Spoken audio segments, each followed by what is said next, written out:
मकतूला बीबी हुमेरा ज़ोजे शाकिर शाह जो हमारे एडवोकेट साथी सैयद आगा ज़ुहैब शाह साहब की सिस्टर हैं, उसके सिलसिले में हम कर रहे हैं। हुमेरा ज़ोजे शाकिर शाह जो है ना, इसका गुज़श्ता दिनों मर्डर हुआ, कल मर्डर हुआ, और इस मर्डर के सिलसिले में उनके भाई ने जो है ना वो FIR दर्ज करने के लिए एप्लीकेशन दी। एप्लीकेशन उनके शोहर शाकिर शाह और ससुर एहसान शाह के ख़िलाफ़ उन्होंने दी, और उन्होंने कहा कि इनका गला दबा करके इन्हें कत्ल किया गया है। जबकि डाडर पुलिस ने मकतूला का लाश पोस्टमार्टम के लिए सुबह की सबसे बड़ी हॉस्पिटल बोलान मेडिकल कॉम्प्लेक्स अस्पताल कोटा मुंतकिल किया गया है, और इसकी पोस्टमार्टम रिपोर्ट के मुताबिक मकतूला को तकिए लगा करके सांस बंद करके गला दबा करके कत्ल किया गया है। इस सिलसिले में FIR तो दर्ज हो गई है, लेकिन FIR दर्ज होने के बाद न मुलजिमान अभी तक अरेस्ट हुए हैं, और न ही इस सिलसिले में तफ्तीश जो है ना वो प्रॉपर तरीके से हो रही है, बल्कि उल्टा ये जो हमारी मकतूला के भाई है, हमारे एडवोकेट सैयद आगा ज़ुहैब शाह को धमकियाँ भी मिल रही है, और उन्हें कहा जा रहा है कि आप इसके से दस्तबरदार हो जाए। तो ये वाक़या जैसे हमें रिपोर्ट हुआ,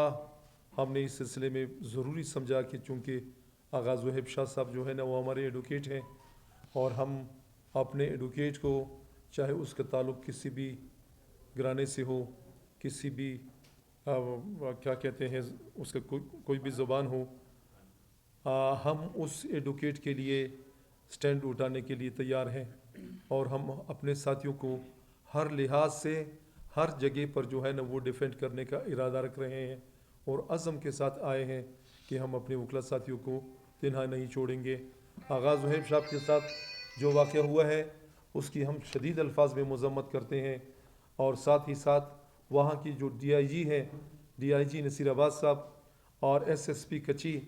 DSP कच्ची जो है ना, और SHO डहाडर, उनको हम बताना चाहते हैं कि आप जो है ना आप अपनी तफ्तीश जो है ना वो सही तरीके से जो है ना ईमानदाराना तरीके से हक़ाइक़ को मद्देनज़र रख करके करें,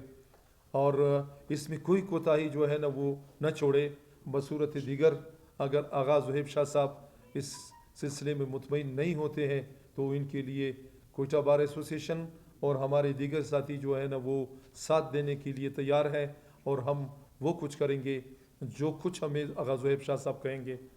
तो इस कत्ल की हम मज़म्मत करते हैं, अपने साथी का साथ देने का ऐलान करते हैं। अगर इनकी तफ्तीश सही तरीके से हुई तो वेल एंड गुड, नहीं हुई तो फिर हम मैदान में आने के लिए तैयार हैं। यही कुछ आपको हम बताना चाहते थे कि हम अपने साथियों का दिफा,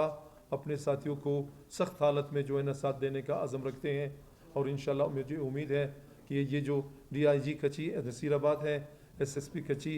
और SHO डहाडर जो है ना वो हमारे इस प्रेस कॉन्फ्रेंस को सुन रहे होंगे। मुझे उम्मीद है इंशाल्लाह कि वो तफ्तीश सही रुख पे करेंगे। बस यही हमने कुछ चीज़ें आपको बतानी थी जो आपको बता दी है। जी ये थोड़ा सा कारी साहब की तवज्जो से मैं एक बात करना चाहता हूँ। देखिए FIR जब लॉन्च हो जाती है उसके बाद कोई इंक्वायरी नहीं होती है, लेकिन पुलिस डाडर की पुलिस ने क्या किया, SP ने दोबारा इंक्वायरी स्टार्ट की है। जब एक FIR लॉन्च हो गई और लोग के ना उसमें नामजद हो गए तो उसमें इंक्वायरी की ज़रूरत नहीं। हम कहते हैं कि पुलिस इसमें पार्टी नहीं बने, क्योंकि एक बहुत बड़ा जुल्म हुआ है, एक खातून कत्ल हुई है, तो उसमें क्या ना पुलिस को पार्टी नहीं होना चाहिए। पुलिस अभी क्या ना उनको स्किन सेव करने के लिए क्या ना इंक्वायरी कर रही है, क्योंकि इसका बाकायदा पोस्टमार्टम हो चुका है, पोस्टमार्टम रिपोर्ट आ चुकी है, सारा कुछ हो चुका है, लेकिन कल सब पुलिस ने क्या ना इंक्वायरी इनिशिएट की है। इसकी भी आप वो जो इन्होंने इंक्वायरी इनिशिएट की है, FIR दर्ज होने के बाद कोई इंक्वायरी नहीं होती है ना, FIR दर्ज होने से पहले होती है। कॉग्निजेबल ऑफेंस है, FIR लॉन्च हो गई है, इन्होंने प्रॉपरली अपनी इन्वेस्टिगेशन जो है ना उसको अंडरवे करना है और कंप्लीट करना है विद इन 14 डेज। बाकी ये जो इंक्वायरी इन्होंने शुरू की है, ये बार इस इंक्वायरी की बार मजम्मत कर दी है, और इंशाल्लाह हम अपने साथी के साथ खड़े हैं। अगर उन्हें गिरफ़्तार नहीं किया गया तो हम दोबारा प्रेस कॉन्फ्रेंस करेंगे और अपना एहतजाजी तहरीक जो है ना उसका اعلان اور اس میں مشاورت کریں گے۔ ہائی کورٹ بار ایسوسیشن کی طرف سے ہم اس واقعے کی بھرپور مذمت کرتے ہیں اور سرکار سے یہ مطالبہ کرتے ہیں کہ قاتلوں کو بالفور گرفتار کیا جائے، اور اگر ایسا نہیں کیا گیا تو ہم وکلا ذوالفقار شاہ صاحب کے ساتھ کھڑے ہیں اور ہم بھرپور تحریک چلائیں گے۔ اس وقت تک یہ تحریک چلے گی جب تک قاتلوں کو گرفتار نہیں کیا جاتا اور انہیں قرار باقی سزا نہیں دی جاتی۔